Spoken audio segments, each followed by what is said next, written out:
बिहार लोक सेवा आयोग की मुख्य परीक्षा का प्रश्न पत्र में नेट पे देख रहा था। तो पहला जो सवाल पूछा गया वो पूछा गया 1857 के विद्रोह के कारण और प्रभाव।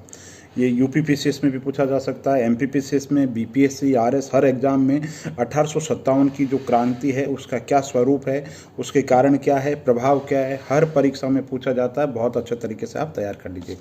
दूसरा सवाल है 1858 से लेकर के 1914 तक बिहार में पाश्चात्य शिक्षा का प्रचार प्रसार कैसे हुआ। तो इस पॉइंट से एक तो निष्कर्ष निकलता है भारत में पाश्चात्य जो शिक्षा का प्रचार प्रसार कैसे हो ये पता होना चाहिए। इसके अलावा आप यूपी से हो तो यूपी में पाश्चात्य शिक्षा का प्रचार प्रसार कैसे हुआ, मध्य प्रदेश से तो मध्य प्रदेश के बारे में आपको पता होना चाहिए। तीसरा सवाल उन्होंने पूछा स्वामी सहजानंद और किसान आंदोलन। स्वामी सहजानंद ने किसान सभा की स्थापना की थी, जन जागृति का काम किया था, उसके बारे में बताने की उत्तर में उम्मीद की जाती है। तो इसी तरीके से आप राजस्थान के किसान आंदोलन, उत्तर प्रदेश के किसान आंदोलन, मध्य प्रदेश के किसान आंदोलन कौन कौन से हुए, उनका महत्व क्या है, इस तरीके से अच्छे तरीके से तैयार कीजिए। चौथा सवाल है राम मनोहर लोहिया और जयप्रकाश नारायण के आर्थिक विचार क्या है। तो ये राजस्थान प्रशासनिक सेवा में पाठ्यक्रम में नहीं है, लेकिन इससे मिलते जुलते विचारक जैसे गांधी जी हो गए, नेहरू जी हो गए, स्वामी दयानंद सरस्वती है, जो प्रमुख समाज सुधारक आंदोलन है, उनके जो सामाजिक और आर्थिक विचार है बहुत अच्छे तरीके से आप तैयार कर लीजिए।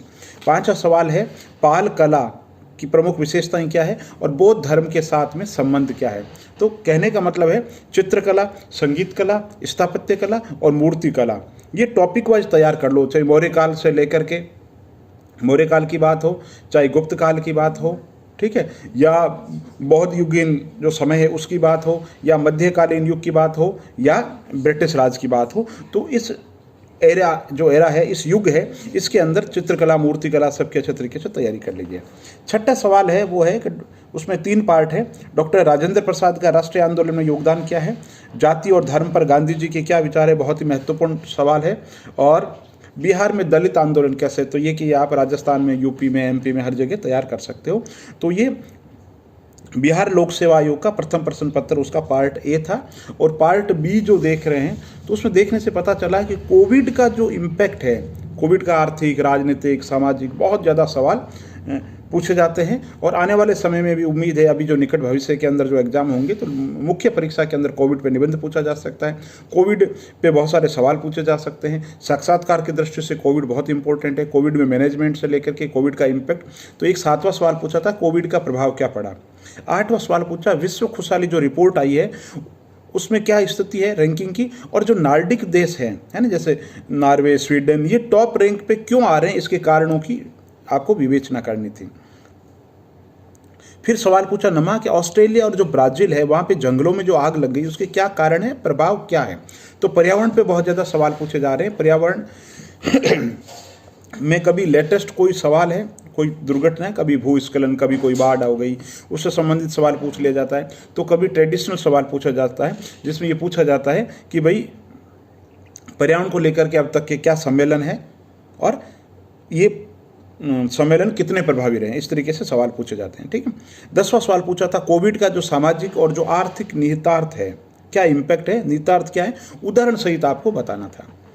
11वां सवाल पूछा था मिशन शक्ति के साथ में भारत चतुर्थ अंतरिक्ष शक्ति बन गया है दुनिया की, यानी भारत का जो अंतरिक्ष प्रौद्योगिकी जो प्रोग्राम है उसकी स्थिति बतानी थी कि भाई हम आज यहाँ तक पहुँच चुके हैं कि दुनिया में हमारी 4थे नंबर पर रैंकिंग हो रही है अंतरिक्ष शक्ति के अंदर। तो इस तरीके से आपको तैयारी करनी थी।